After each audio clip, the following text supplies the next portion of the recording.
Have you seen a difference with mothers having a village more back in the day and less now? I mean, it really varies, to be honest. I've always worked in areas of high deprivation, and so it really depends on that individual family. There's a lot of transient families, a lot of new to country families, and they actually haven't got a village. I am their village.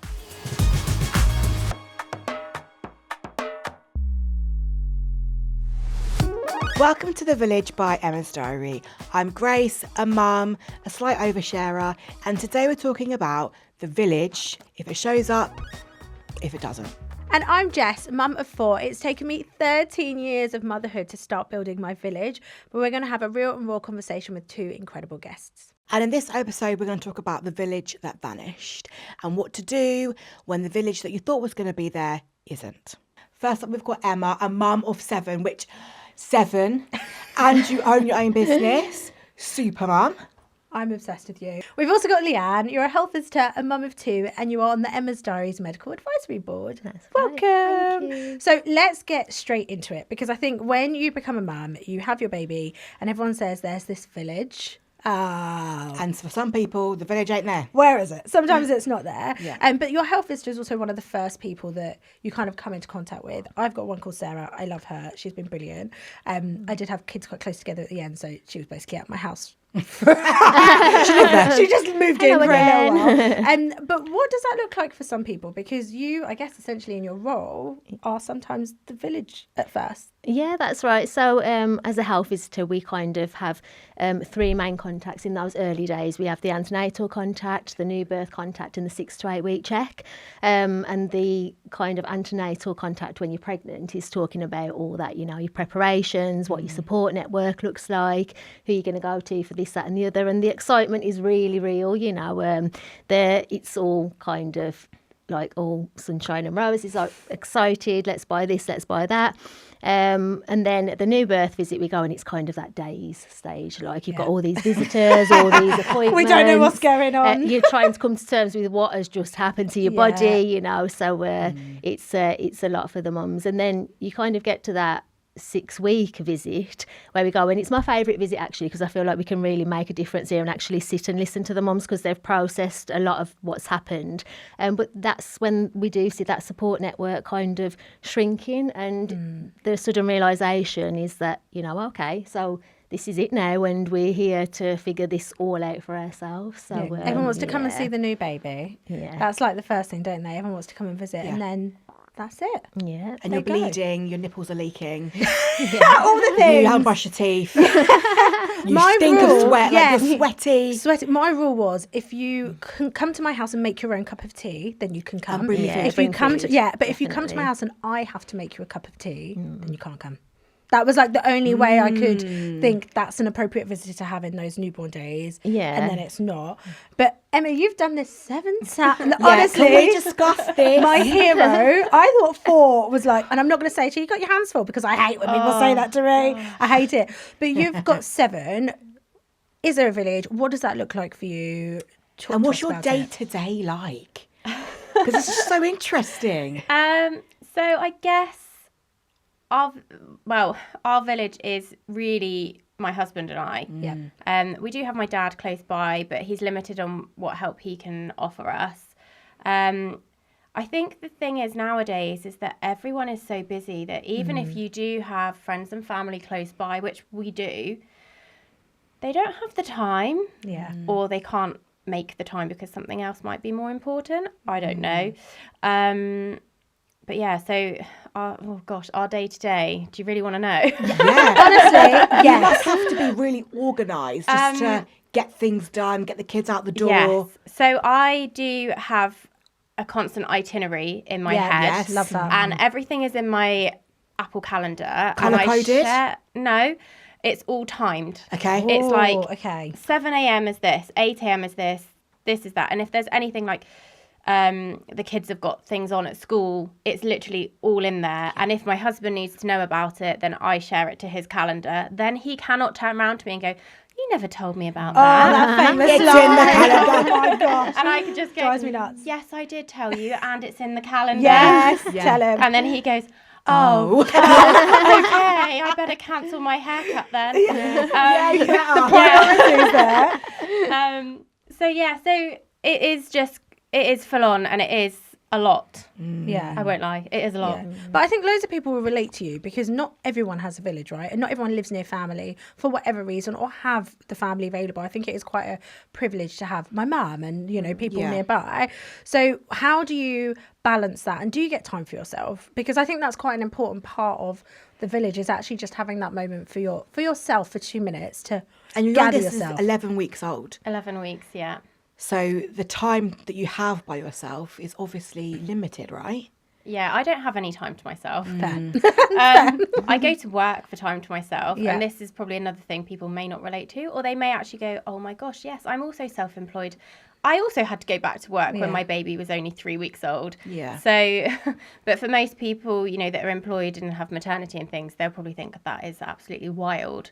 But I go to work for time to myself, which is get that. totally crazy. But it is No, a break, I though. can But it's a break I'd from relate. Yeah. being mummy, Yeah.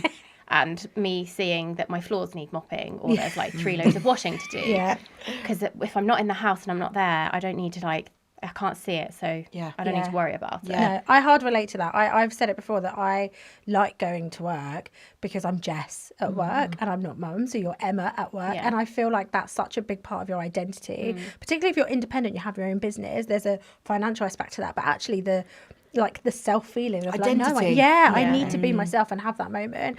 And there's no judgment here about how soon people go back to work. For me, it's happy mum, happy life. And if that is what you need to do for you, I think that's the best decision to make for you. Don't get me wrong. I mean, if somebody was paying for me to be at home, Yeah, you would be at home. I would be at home. Yeah. But I do love my work and I do love my job, so I think that's on my side. So I do feel quite Did grateful you for that. imagine motherhood would be the way it is? Because I feel No. like I don't think I knew how it would actually be. Yeah. And now I am a mum, I'm like, oh wow, like it is a shock to the system. Yeah. It is. I don't know. It is and it isn't. Like the only thing I ever really knew, I kind of remember growing up and being, I want to be everything. I want to try everything. Yeah. And I have, and I've done loads of different jobs and I've done loads of different things. You know, I never thought I'd be sat here doing this. Like I've got massive imposter syndrome, like sat here. But it's same thing with motherhood. Like the only thing I knew was that I knew I wanted to be a mum. Yeah. And I thought, I'll have 1 or 2 children. You know, no, I just don't have that done feeling. Is that what it is? Yeah, I love Did you that. think that you would, never have like a big family and that it just sort of happened? I honestly thought I would just like the whole kind of like I'd work till I was 27 and Yeah. I'd get married at 30 Yeah. and then I'd have a baby and then maybe we'd have a second because everyone seems to have 2. Yes. And we'd have like a nice car in the driveway and that would be it, you know, and Yeah. I'd go for coffee dates with my friends. I love our imaginary And lives. we'd They're have like a great, little aren't they? walk and I'd go, you know, I'd make sure I go to the gym every day and, you know, everything would just all be like this like perfect little Life. kind of world. Yeah. And then you're in it and you're kind of like, oh, no, I have to do all of this. Yeah. Like, All of the it's things. me. It all falls on me to do Yeah. all of this. Oh, yeah, no, no, it's not It's what a I thought lot. it would be. But in some other ways, it's so much better Yeah, I love that. than I thought it would be. Like, Yes. I just did not know. I get emotional when I like start thinking about this, like just how I feel about my kids. Like, I just did not know you could love someone So much. so much. Yeah. Like, and I have a lot of children. Yeah. And people always ask me, but how can you love? Like, I've got 2 and that feels so much. And I'm like, I don't know. So just imagine trying to love all your children, like all 7 of them, that amount. Yeah. Like, it's just so much. And I'm like, how can I Overwhelming love. carry? Yeah.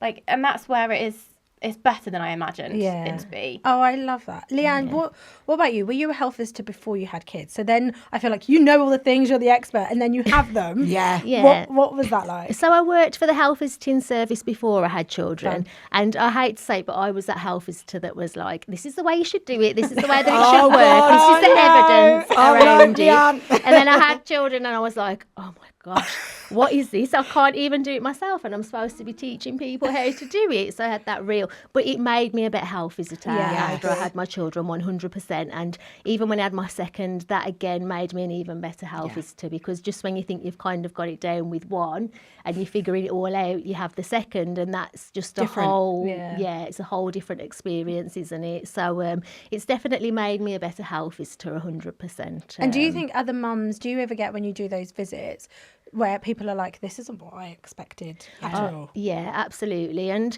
you know, it's nobody can prepare you for it, can they? Nobody can prepare you don't for know the until challenges. you know. Yeah. Till you're in it. Till you're in it. Someone said, didn't they, like, you can... I've heard it before, like we're the best parents to our imaginary children and to the imaginary life that we think we're going to have. Yeah. And then you're there and it isn't what we expect. And then I think, well, what did we expect? We expect it to be like they tell us in storybooks and in movies and in TV and how we think, and it's just different. It's so different, isn't it? And actually, with all the will in the world, we can all give each other different advice, but all children are different, and they're not all going to respond to the same ways as what every other child is going to. So it's really about, as a health visitor, it's really difficult to articulate the complexity of our role, because we've really got to assess, you know, what is this family like? What is the personality like? What is the lived experience of this child before we even go on to give that advice, you know? So we've got to tailor it really specifically according to that individual family. And so it's can be really tricky at times. And even then, and same for me, people can give me advice about what's happened with them, but you don't hear it until you're in it, and then you realise, and you're like, oh right, okay, so this is what they were talking about. But it's like when people try to tell you about giving birth, you know what that's like, and you're like, oh yeah, okay, get through that, and then you're like, oh wow, never expected that, no matter how much people tell you. So it's the same concept, really, isn't it? It's just Like, how long have you been a health visitor for? So I've been a health visitor. I've worked within health visiting. Oh my gosh, how long has it been? Long. A long time. A long time. Yeah. And so, have you seen a difference with mothers having a village more back in the day and less now? Because I feel like everyone is just so busy now. Yeah. I mean, it really varies, to be honest. I've always worked in areas of high deprivation, and so it really depends on that individual family. There's a lot of transient families, a lot of new to country families, and they actually haven't got a village. I am their village, you know, and I go and we see all the things that they need that they haven't got, and we have to kind of, you know, scuffle around to get all that support that they need. And so it's just it really varies. And then you get the families which are surrounded by a village, but actually they've never felt more lonely than what they have. And so there's all these different ways that somebody will experience what we think is the same, but they experience it in a completely different way. And so, I wouldn't say the village has gone. It's just kind of how we as individuals kind feel of experience it, and what we need at that time. I think it's different now as well, because we have so many relationships online. Yes. And I feel like now there's this parasocial relationship on the internet where you can actually create a virtual village. Yeah. Which And sounds the like, WhatsApp group. And also, I remember when I was pregnant, I had a app, I can't even remember what it's called, and it was like all different mums, and like each group was like the month that you were due, and everyone was talking about like all different things. That's cool. Yeah, and it was all like all people around the world, and some of those mums I still talk to now, and that was 14 years ago because he's 13 now. But I feel like we underestimate the power of that, like, and how much you can connect with people. Emma, I don't know if you have that online community, and actually sometimes having people who go, yes, because if you haven't got friends who've got 7 children or have big families, it's hard to then have someone on the end of the phone that gets it. Gets it. I think for me, social media has been an outlet. Yeah, I mean, I started doing social media when I was pregnant with my 4th baby, and he is now 7, and that was probably quite a difficult time as well, and I needed an outlet, and I didn't feel like I had friends or family around that were particularly supportive or able to. I don't think that it was that they weren't supportive, it was that they probably just weren't able to relate or understand that like time in my life, and going from 3 to 4 children, and they were all very young. So I found that, you know, social media was a great outlet because there was other mums on there, and basically it was just I mean, I'm trying to think, I don't know how many I've got on my social media now, but there's thousands of mums and basically we were all just crying out for help. We just wanted to be seen, and we just wanted to be heard. It's the invisibleness of motherhood. Yeah. And it's Yeah. just I don't know, it's just somebody going, oh my gosh, I've literally slept for an hour and a half, Yeah. broken, Yeah. and someone else going, me too. I've got to do the school run. Like, and it's just that solidarity, Yes, just I having love that, you know, you're not alone. I Yeah. think sometimes that is actually just all you need. You don't Yeah. even need somebody physically there. You You just need a text sometimes. Yeah. It's the WhatsApp. I'm texting Jess. I need to offload. Yeah. I'll just get a text going, have you got space for me? Yeah. And I Yeah. go, always, 'Cause you tell me. I'm ready to Yeah. let I love that you rip. are. Yeah. Yeah. Yeah, she so does nice. all the Yeah, I time. love Yeah. that. Yeah, because sometimes you haven't got the space. No. Do you know what I mean? Like you might have 3 screaming kids, and someone just sends you a long message, and it's like It's 20-minute heavy, voice heavy. note. And you just 7 can't minutes get back long. to it yet. Yeah. Or that will happen. I'll say I'm going to respond to you. Give me 2 hours. Yeah. I've got the kids. I'm doing Yeah. the school run, etc., etc. Because it is a lot, and you do feel so invisible. Yeah. Being a mum. Yeah. And I think times. that social has all of the benefits of being able to create that. But then I also think there's a pressure where we post, and I've done it myself and I'm guilty of it, where I've posted something almost not to fake it, but like posted that lovely happy family picture at the farm, and really we're all screaming at each other in the background. And it's hard and you're struggling. But it's almost like if I put on this like almost trying to fake it till you make it, like that is almost like that's what I want to try and do and perceive, because I'm trying to get to that. And I don't know if anyone else has done that before, and particularly if you post like where you're posting something to kind of share, but actually in the background it's not as easy and as nice and as happy as it may be I perceived. have definitely done that. Yeah. But I am generally the person that will always then say, there's always 2 sides. Yes. There's always 2 sides. And it doesn't matter whether you have children or don't have children, I think. You can post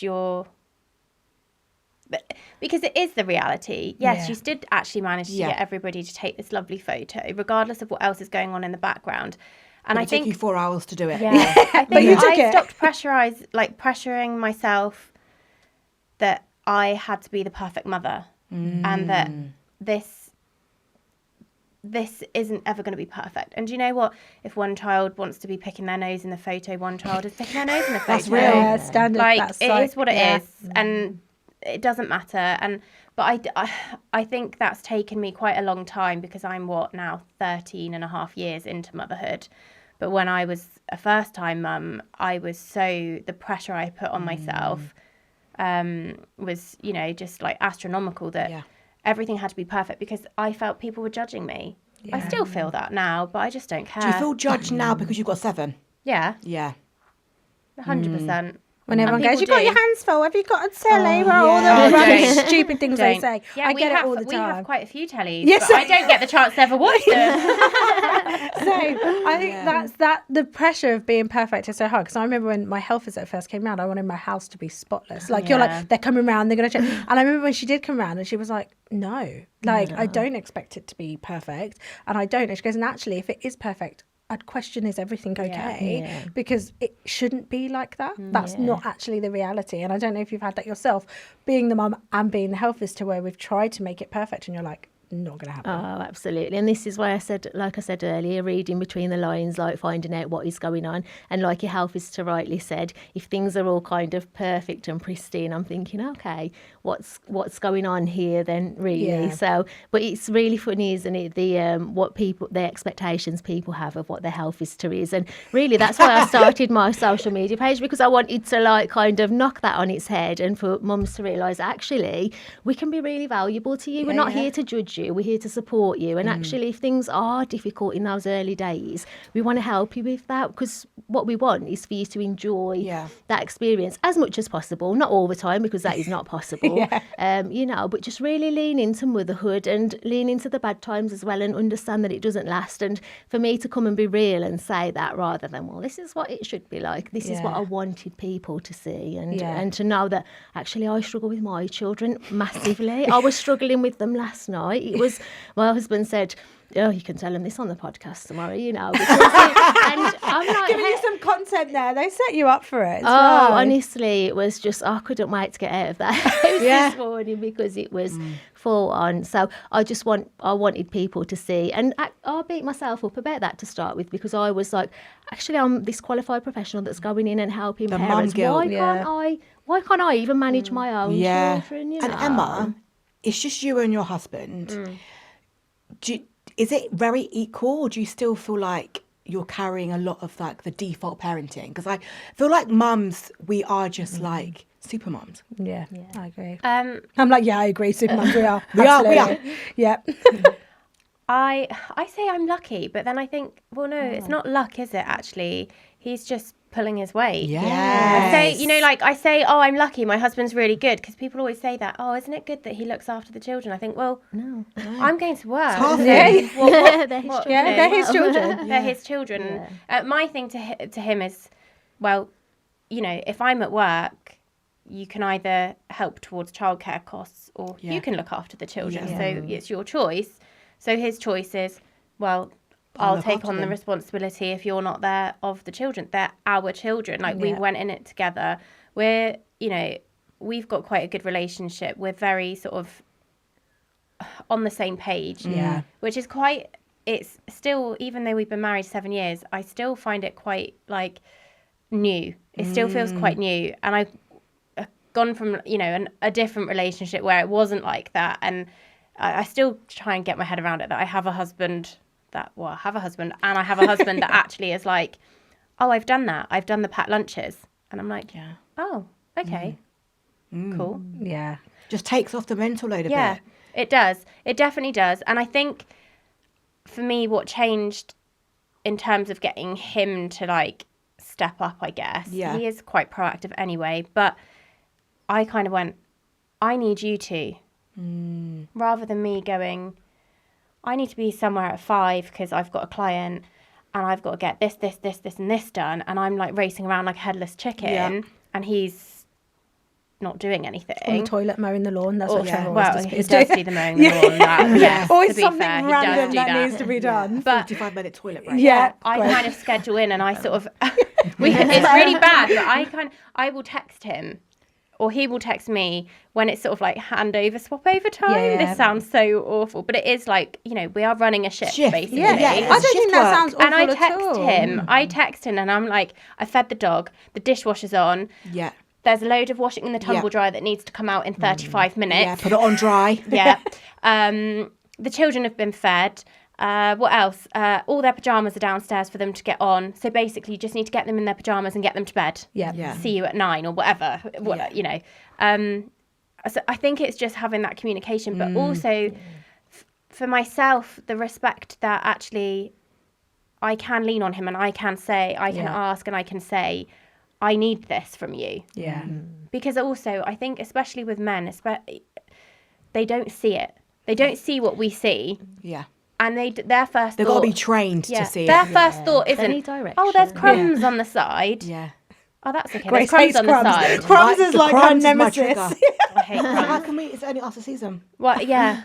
Oh, God. If I stand on a crumb, I'm ready to. Oh, I hate it. I literally am hoovering all the time. It's the thing in my house that, like, my whole family are just basically like, you just need. I have 2 hoovers because if one runs out of battery, I've got to have the next one. Yes. But it is, isn't it? Like standing on the crumbs. You can text Grace when she's like, the Honestly, crumbs, triggered by the 20 crumbs. minutes, I'm hoovering after every meal, after every snack. But same, That's out. yeah, same. My dad thinks I'm mad. Like, I gave my kids like this little cake yesterday because Full of regret because it was crumbs everywhere. I was like, actually, no, you can't have it. I got it to give them in the car on the way home from school, so it would stop them from having any. Like, we need meltdowns, after school right? snacks are Yeah. like I was like, a you need some must. sugar when you come out of school. Yeah. So I got them these little cakes that I just picked up in the shop, and I was like, oh, there's a spare one. Oh, I might. Whilst I was waiting for them to come out of school, I was like, I'm gonna sit and I'm gonna treat myself. I'm gonna have a cake. So I was like, took it out the wrapper. I was like, the kids are not having this cake in the car. There was crumbs everywhere. My car is disgusting. So then because I of was this. fuming because I'd got crumbs everywhere. So then I was like, they saw the cakes as they got in the car, and I was like, you can't have them till we get home. And they're like, why can't we have them? I was like, because they're too crumbly. oh, okay, Mum. So then we get home and I'm literally there and they're eating and I've got the hoovering at the Oh my gosh, I love that. feel like that is kind of a bit of a motherhood metaphor, because that is what we are doing all the time. Yeah. Isn't it? We are Absolutely. hoovering up all the crumbs of everything. Of everything, all the Yeah. time. And Constantly. then and then I must admit that I'm a little bit guilty, because I will want Trevor to do stuff, but then he maybe doesn't do it how I expect him God, to it's do it, and then I hard. do it on my own anyway, and Yeah. then I'm Like hanging annoyed. the washing Yeah, out. like you do, but that's not how I would do it. And I've had to really learn to step back and go, let him do control it how. thing. Let him do it how he's going to do it, because actually the reality of trying to do it all on your own, it's you're trying to do an impossible task. And Leanne, I don't know if you've seen that with new mums, where they're trying to do it all on their own, and the pressure, and like, how unrealistic is that? Or what advice do you give to people when they are trying to do it all on their own? Yeah, so it's very, very common. Even, like I said earlier, even if people have got that village around them, it's almost like there's this societal expectation that as a mum, I should be able to do it all. And having shit And together if I, all the time. yeah, and if I can't, then what's wrong with me? And I'm like, no, but you're finding it hard because this is hard. Parenting is hard. This life is hard. We weren't really designed to have to juggle all these things that we juggle. And so I'm just like, lean on these people, take the help when you can. And yeah, it's an impossible task to do it on your own. And I think when we see social media, and like you were saying earlier, you can see this like ideology of what perfect parenting is.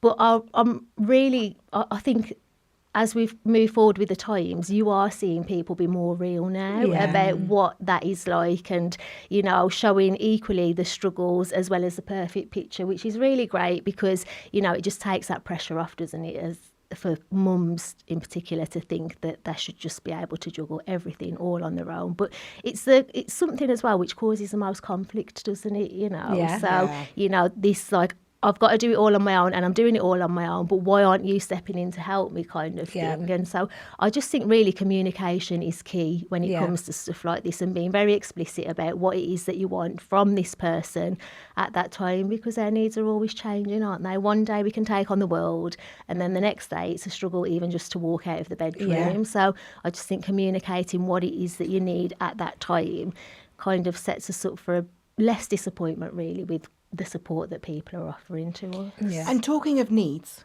how do you guys like meet your own needs and fill up your own cup? Especially with you, because you've got 7 and you're like a new mum again. Yeah. But it's weird because I don't feel... I forget that I'm a new mum again. Yeah. Because this...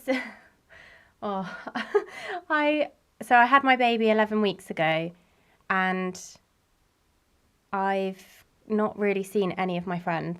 Yeah. I've seen a couple, but I've not had anyone really like turn up with a big bag of gifts or anything like that. Food. And you know, It's always the best gift. yeah, Always the best always one of my brings friends food. did. One of my Yeah. friends did, but then I haven't spoken to her since. Yeah. And that was like however long ago that was. And do you know what? Maybe a couple of children ago, that would have really bothered me, and I'd have gone, what's wrong with me? Why doesn't anybody want to like look after me? Why doesn't after anybody you, care for yeah. me? And then I've kind of just had to realise, no, I have to look after me, because I don't have the time to be thinking, why aren't other people doing things for me? Yes. Why aren't other people here? Where is my village? And no one's Why- coming to save you. No, That's like no, a really hard because thing that you... I have to. Yes. I have to save myself. Yeah. So I think, what did I do? I think I ordered HelloFresh. Yeah. I batch cooked so many meals Yeah. that I haven't actually even used yet. Well, then we're all coming around for dinner. Yeah, love that. Because I've been too organised, so I just keep cooking. Yeah. So now I've just got So meals I coming love out that. of my ears. I'm just and like, I'm you are my hero. I'm just too organised. Why I love has this that. happened? And just like silly things, like I knew for me, for you know, my mental health and my well-being, that I go to a really cool gym and it's got a really great community. I went all the way through my pregnancy, and I basically was just like, I know that even if I don't go and work out, I will be going like as much as I possibly can. I take the baby with me. Sometimes I even take the toddler with me. And that's like that. I see another adult that day. Yeah. And Just to talk. Yeah. Just to engage in conversation. and it's just or even it's just a hello, or I'm just sat there in the room, or I do get to work out for a little bit. And it's like that for me, that sometimes can just kind of be my like saving the stress to get out the door though and get everyone to school and then get to the class on time. Sometimes I do question whether it's worth it because I do feel like I'm going to have a like panic attack before 9:30. But once I'm there and it's 10:30 and it's finished, I'm like, I'm so glad I did that for myself. I'm so glad I made myself do that. And you know, the other thing that I've done, and I get loads of DMs about this, from people, and they'll be like, how do you have time to do makeup in the morning? How do you have time to do this? My makeup literally takes me 2 minutes. Yeah. But one thing that I've done, especially with this, when I had my youngest baby, is that I have made myself get up and get dressed every morning and every night, without fail, whether I've needed it or not. I have had a shower and I've done my skincare. The evening showers just hit different. Even it takes me 5 minutes. Like, I kid you not, I'm in and out in 5 minutes. But I get into bed and I put a fresh pair of pajamas on, and it's little things like that.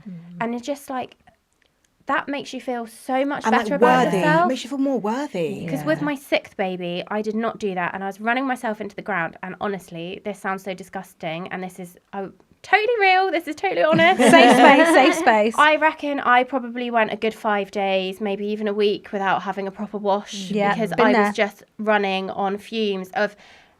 like, you know, you were saying about portraying that perfect image. I was so like, I've got to do this for my kids, and everything's got to be perfect for my kids, that I was neglecting myself. So then I was completely run into the ground, and you stunk. Nothing a little bit of Febreze can't. I think we've all been there, and I think that's like, I love that you've shared that, because I can imagine so many people listening are either in that or have been there, and nobody so much says effort to fill up your does. cup sometimes. Yeah. When you've had no sleep, when the kids are screaming, it doesn't always feel right. To like, I'm going to pop out and get my nails done, or I'm going to go and do this, because you're so consumed by everyone else's needs. So it's hard. It is. Leanne, what do you do to fill your cup up? Similar, really. I think, well, firstly, and it's very cliche, but I just find joy in the normal things now. I really struggled with it when I was younger and when I had my first child, because I wanted my life to remain the same, but then you have to come to that realisation that it's not going to, and you're going to have to find what brings you joy in the day-to-day things. So even like the little walk to school, you know, I love it because I've got my little one, and actually it's undisturbed time to talk, so there's no TV, there's no toys around, and I can talk to him about the day. So it's only a short walk, but I really love that.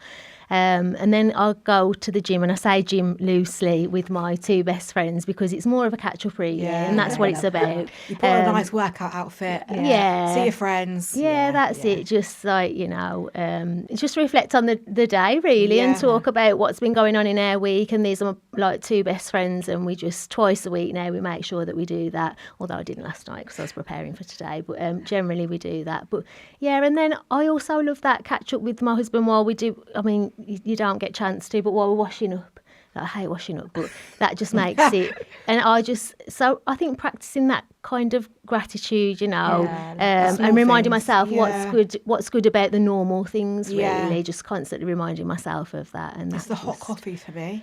Do the drop off, I come home. The coffee, it just warms my soul up in peace. Even just for 10 minutes. Look out my window, ready to start the day, like my work day. Your day, But I've had my coffee and it's fine. Because That's I find the drop-offs like just high stress. I think you rush in, there's traffic, it's raining, the kids I'm hungry again. I'm like, nah. You just have 7 bowls of cereal. Yeah. But when they're in school, they're settled. That hot coffee is just life-changing. I like that 2 minutes in the car after everyone's got out of the car. You do deep breathing. And then I get back in the car and I'm like, it's so quiet. It's so nice. My cup filler has probably been more recent. I've made some new school mum friends. Shout out to my gang. I love them so much.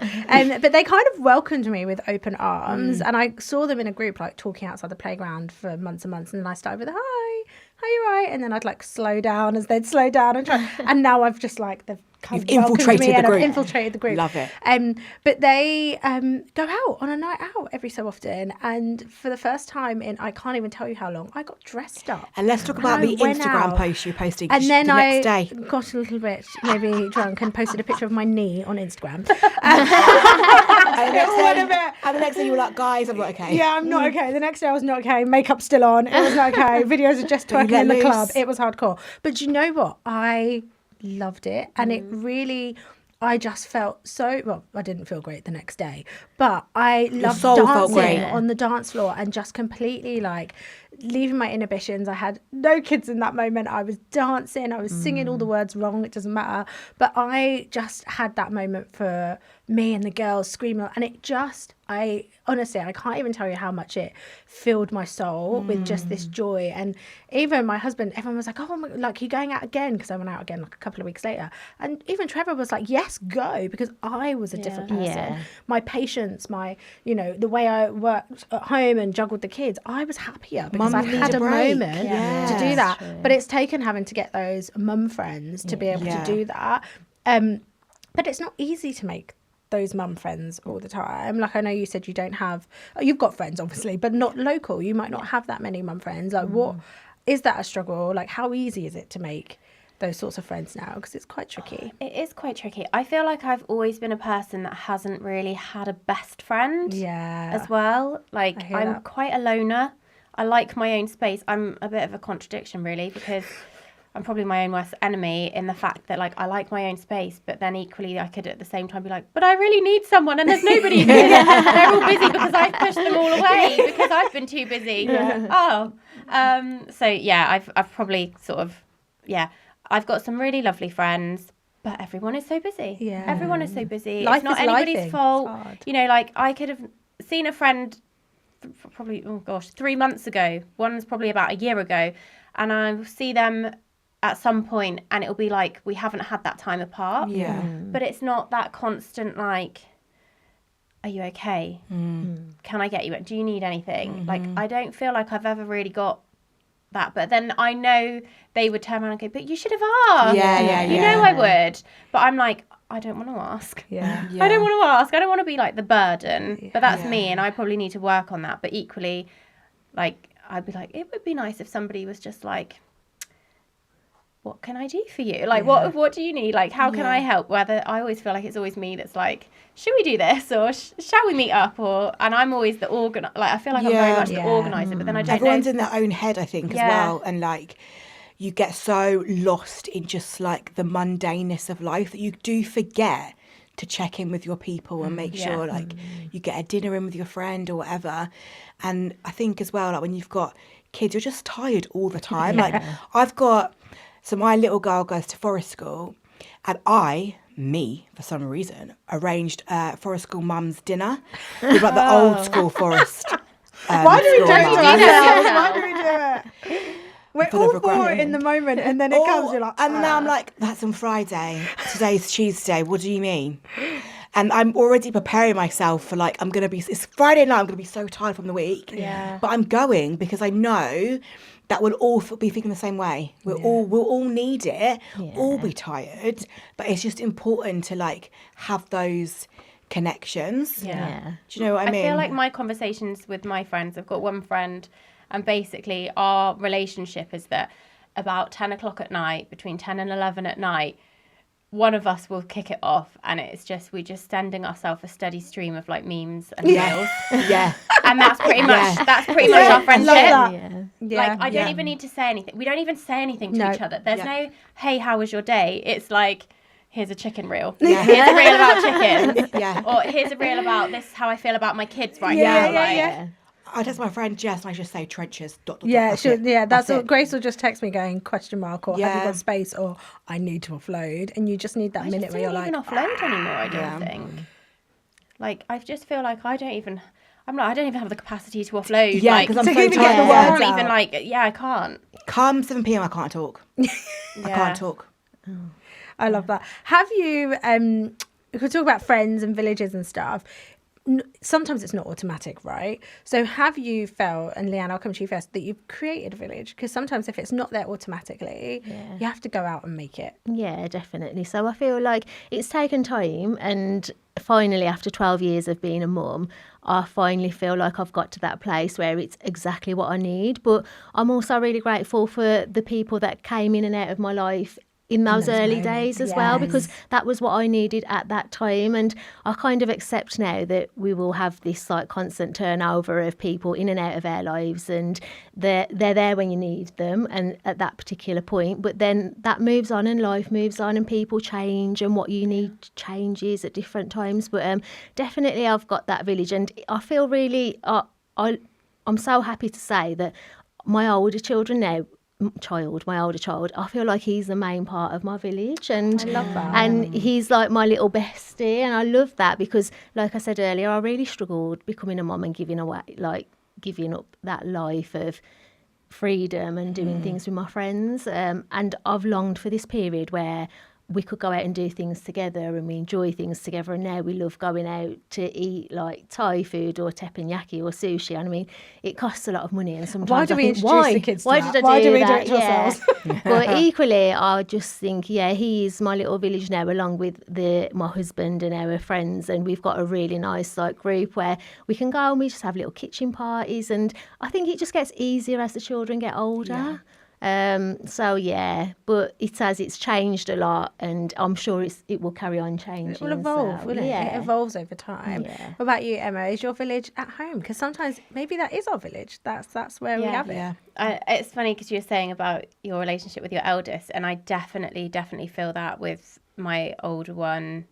Well, my eldest too, but probably more so with my eldest because she's 13 and a half now, and like it's so lovely. And this is the thing where it kind of annoys when people sort of say, oh, just wait until they're this age and just wait until they're that age, in a negative way. Yeah. Because I'm like, this is great, this is Yeah. brilliant, like we're sending each other memes Memes, and yeah. reels. One of the girls. Yeah, and it's lovely, and it's like, oh, I'm just going to pop to the shop, I'll come with you, Oh, I and I'm love like, that. I've never had that because I've Yeah. always been so self-sufficient and independent that I'd just be like, well, if I'm going, I'm doing it myself. No one else can keep up with me because I run at like 1,000 miles an hour. Softens you. Yeah, whereas I now have that, and it's like, this is so nice. I have this like company, and because it's different to a friendship because it is family. Yeah. You don't feel like you have to be anything but yourself. Yeah, it's You know, and that's so nice.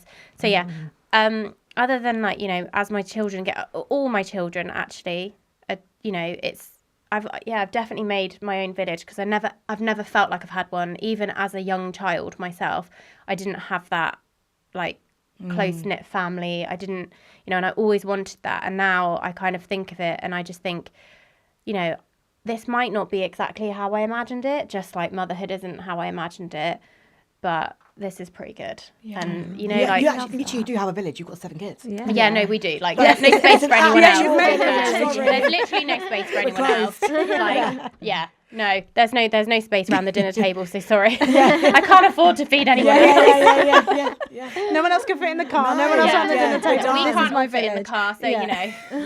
See you No, later. I adore that. I think that's really beautiful, and I think loads of people will relate to both of that because you've both got such different experiences. But the idea of creating your own village and sometimes the village being at home is Gorgeous. It's beautiful. I love that. So now we're going to move over to our 3 a.m. confessions, the things that people want to share that we say in the dark that we want to bring to light, right? We're going to want to talk about them. So this week's confession is from Rachel. She is part of the Emma's Diary community, and Rachel has said this. Sometimes I pretend I didn't see a message until the next day because replying, it just felt like too much. I feel like this message was sent from my phone. Grace is really Rachel. Rachel is really This is Grace. actually me. This is you. I just sometimes look at my phone and think, oh, I cannot. I'm at capacity, I'm done.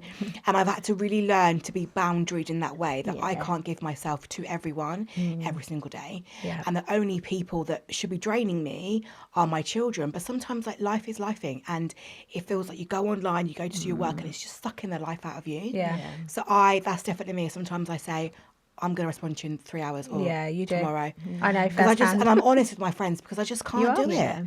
I'm done. I can tell because if I've texted Emma halfway through a conversation and then it comes up, Grace has gone into sleep mode. I'm like, I'm she done. said bye. I've tapped out. She's tapped Because I out. go to bed 9 p.m. Like I'm an early sleeper. Yeah. So I completely relate to that. I definitely definitely have to pick and choose where I put my energy sometimes. And I think that's normal and really healthy as well. I agree. What about you, Liam? Yeah, I think that when as you get older, you kind of feel more comfortable doing these kind of things, don't you? And there's this like, me and my friends have got this expectation. I open the message, I read it because I want to triage it, see if it's How important. urgent. I love that. Is it not? Yes. And if it's not urgent, then you're not getting an urgent response. And I totally appreciate that from my friends as well. I can see they've read the message, but I know they're busy with their 3 little ones, and that's fine, you know. So, but definitely back when I was younger, I would have absolutely pretended that I didn't. It's finding a balance, isn't it? Because I think as a society, we're always rushing and things feel urgent all the time, but they're actually not. No. And back in the day, you had to call the house phone to chat to me or knock on my front door. And you had to wait till someone was off the internet to even pick up the house phone. Do you remember? Tone. Yeah. So I think it's just, having boundaries now within the world that we live in.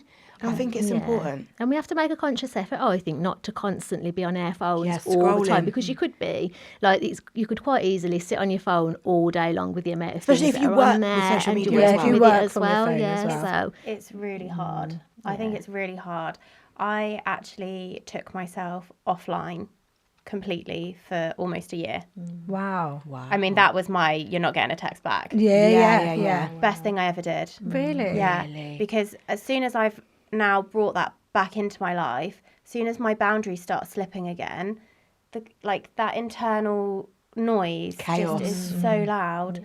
And I just think, oh my gosh, like we don't have the time in our day-to-day physical lives, real lives, to then have this whole other Life. Stream of people. that have access to you, and they think it should be instant. And there's a certain, I think nowadays there's a level of expectation that they have a right.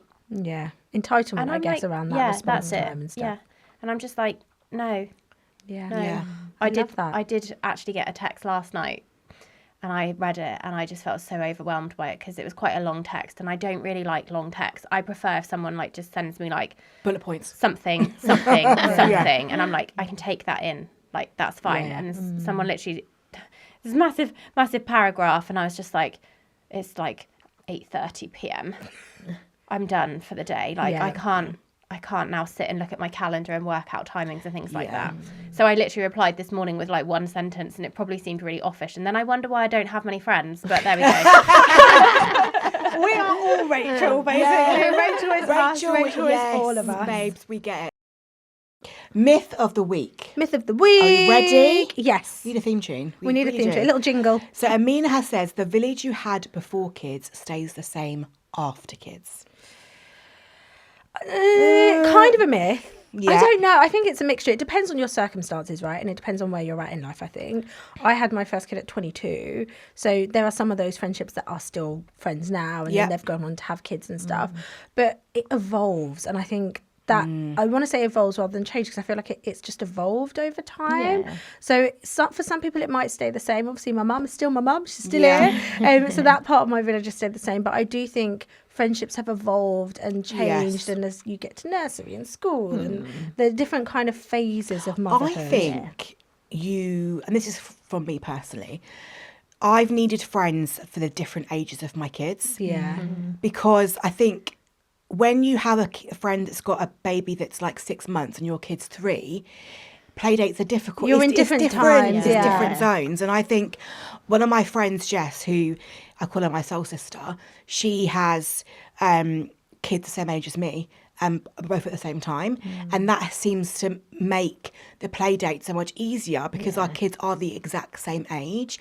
And I think that has helped with the village changing and evolving. But then sometimes you haven't got a village at all, even before kids. So, What do you both part think? myth, part truth, I think. Yeah, I think I agree actually, because my 2 friends that I had before children, I am still friends with now, and I still do see them, but I am probably not the friend to them that I once was. And they probably can't be the friend that I need them to be, because they just have no understanding, because they haven't got kids. You're in different places. And it's just different. they're living their best lives in their own way. You've got nappies and sick. And I'm like, and I've got a stroppy teenager at the other end. So it's like this whole, it would be nice. But again, I just feel like it's, they're too busy. They don't even have children, but they're too busy. Yeah. I just think that's just the way life is now. I've got friends that I had before children and during all stages of motherhood. Some of those friends I met and I thought, oh my gosh, that's it. I found it. I found that one person that's going to be like my best friend Solid, forever and yeah. ever and ever.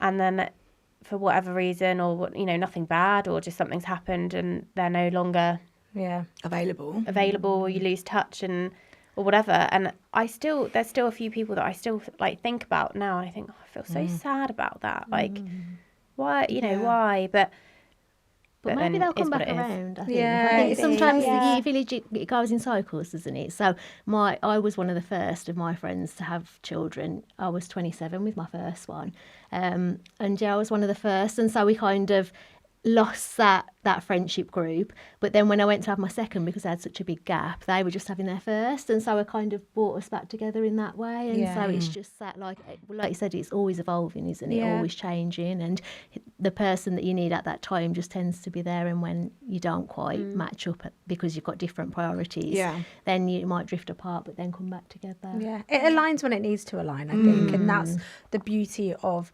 womanhood and sisterhood and friendship. That you might not be the constant or there's no continuity sometimes, but the people that you need in the moment that you need them are hopefully there. And I think there's a lot of shame as well around your friendships and your womanhood and how much that can change or look different compared to other people. And Emma, I just want to say thank you for being open, because I can tell it's a difficult subject. It's quite heavy. If you could go back to Emma when you had your first child, is there anything you'd like to say to her compared to who you are now?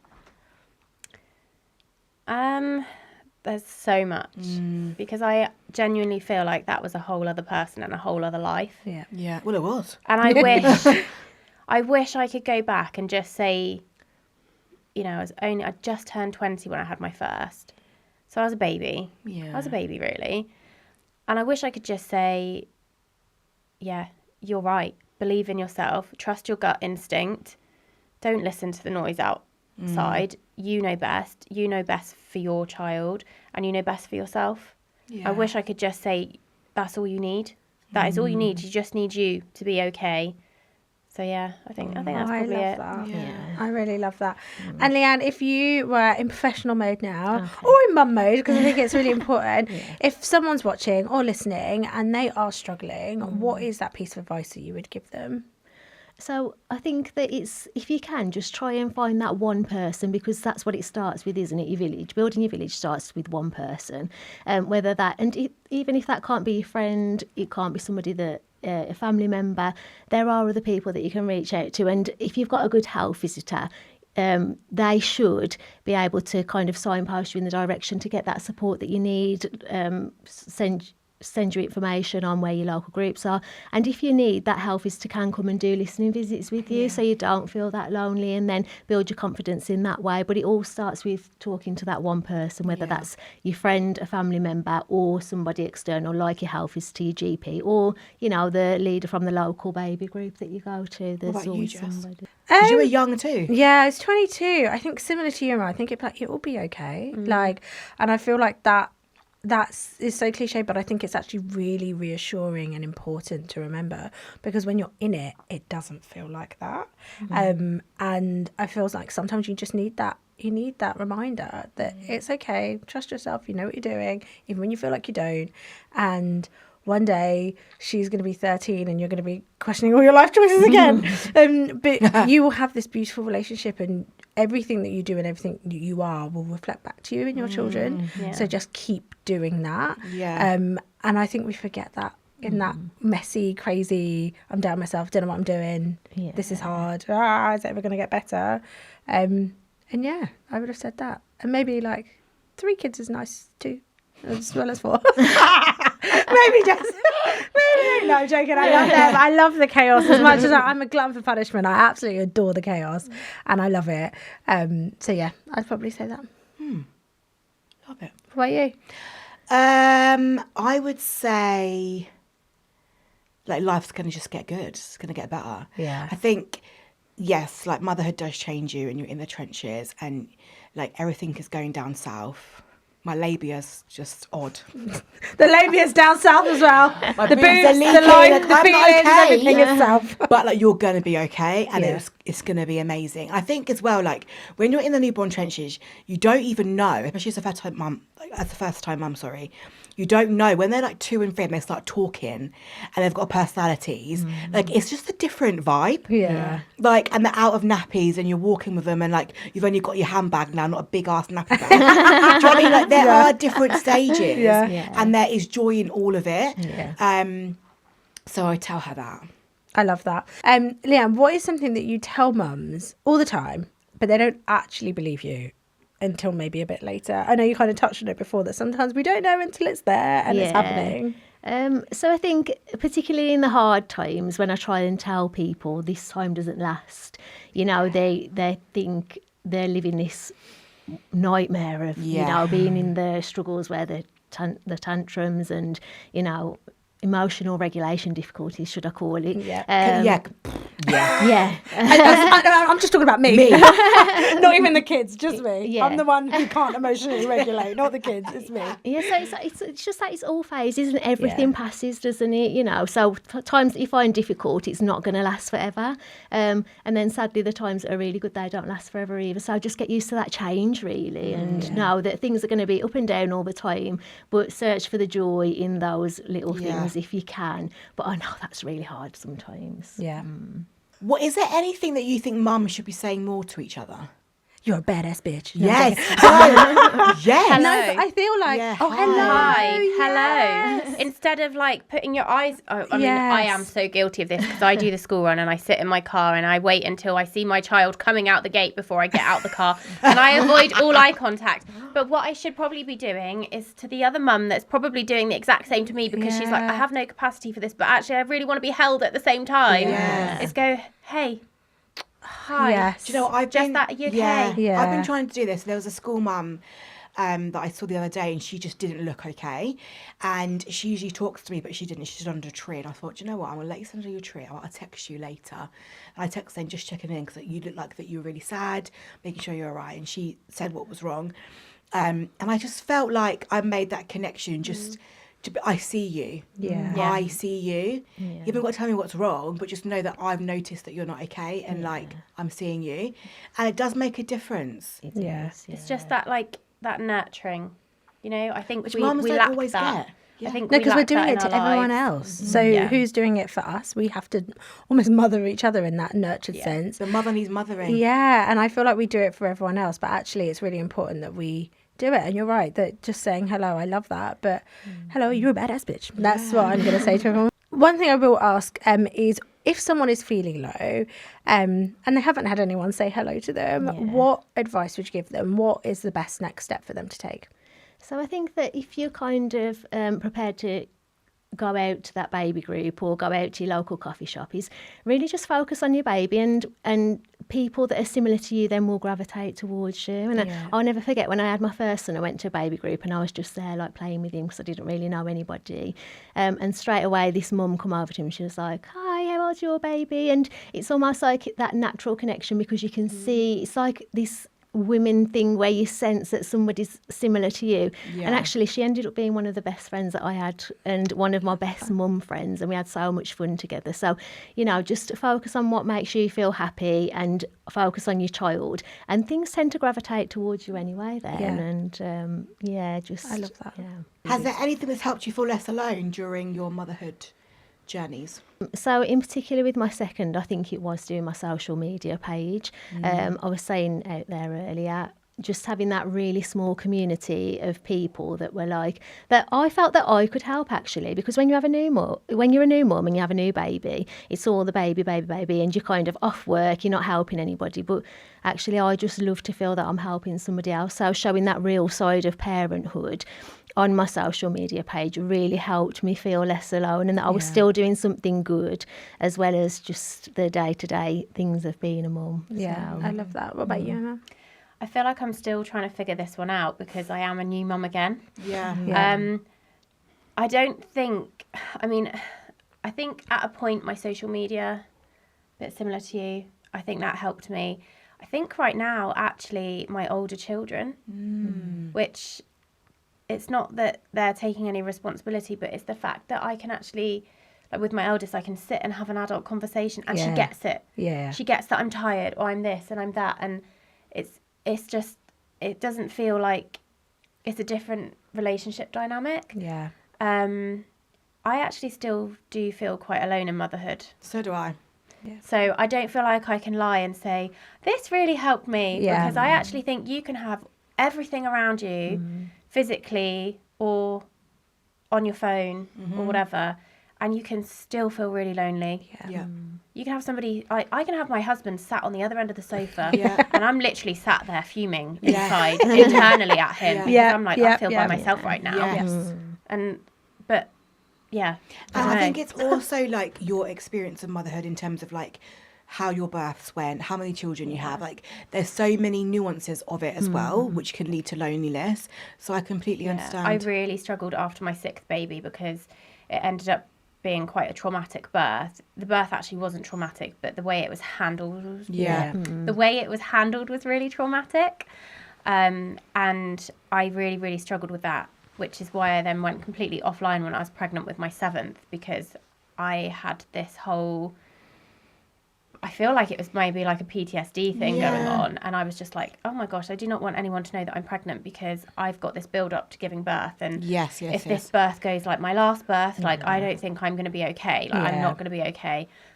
Luckily, my 7th birth was the best birth and it was amazing. And I think I have had a much, much better emotional and physical recovery postpartum from my 7th than I did my 6th, because I didn't have any birth trauma. I mean, it's still a lot going through birth. Yeah, it makes a difference. But like, I didn't have any birth. I had like it literally. The midwife was an absolute angel. It really impacts the And it's postpartum made period. such a big difference. So I haven't really felt lonely since I've had my last baby, in terms of I'm just too busy to be lonely. Yeah. And there's too many people around me that I'm like, actually, I want to be alone. Yeah. But after my 6th, I felt so lonely because I was carrying all the weight of this trauma and I didn't really know where to put it or what to do with it. And there wasn't, I kind of wish you were my health visitor. Yeah, I definitely, we all need I to definitely there haven't thinking, had why that. didn't we Had have the this or do offerings that that? you've been saying about. It was pretty much a tick box and done. Like, oh, yep, you're all good, you're intact. Cool, right, okay, we'll see you at the 1 year check for the baby. Not for you. Yeah. Now, every episode we talk about the best piece of advice. You've both shared so much. And actually, thank you for being so vulnerable, because I loved your honesty, because I feel like so many people will listen and be like, yes. And that's what we want. We want people to listen and be like, oh my gosh, it's not just me. And I love that. Yeah, absolutely. But you've given advice, but actually I want to hear from both of you, what's the best piece of advice you've been given? So what has someone said to you that has stuck by you that you think, yes, like that is the thing. It's gold. That is the one thing. Leanne, I'll come to you first. So the best piece of advice I was ever given, and I give it to all of my families now, is that, and it's very simple, babies cry. They do cry, they cry a lot, and we don't always know why they're crying. So please don't exhaust yourself on trying to get to the bottom of every single little thing, because we can try so hard to figure everything out, and actually a lot of the time these things do pass very quickly as well. It's just, that is the best piece of advice. It was my mum, actually. My mum said to me, Leanne, babies do cry, and I was like, oh, okay. It usually does pass. And I'm not saying to ignore any gut instinct that you get as a mum, because we know that's really important. But just don't exhaust yourself trying to figure every single thing out, because babies are a minefield. Yeah. What about you, Emma? So somebody once said to me, you are the best mother for your children. Yeah. Yes. And that, I don't know, because it seems so simple, but I think for me, just that really changed my mindset about being a mum. And I think for a lot of my motherhood journey, I felt like I had to prove myself. And I kind of took that and then was like, I don't actually, because I am exactly what they need. Yeah. I love that. Yeah, I know. Oh, it's my favourite part. That was so good. Also, I love, and it's for your children. What a beautiful way to end this Honestly. episode. That was so powerful. I think there's been so much vulnerability in this episode, I think there's so much power in that. Because I don't feel like we share that enough, and other people need to hear that. So a massive thank you to you both. Thank you, Leanne. Thank you, Emma. You've been incredible. And thank you to all our amazing viewers out there. Don't forget to subscribe to The Village by Emma's Diary.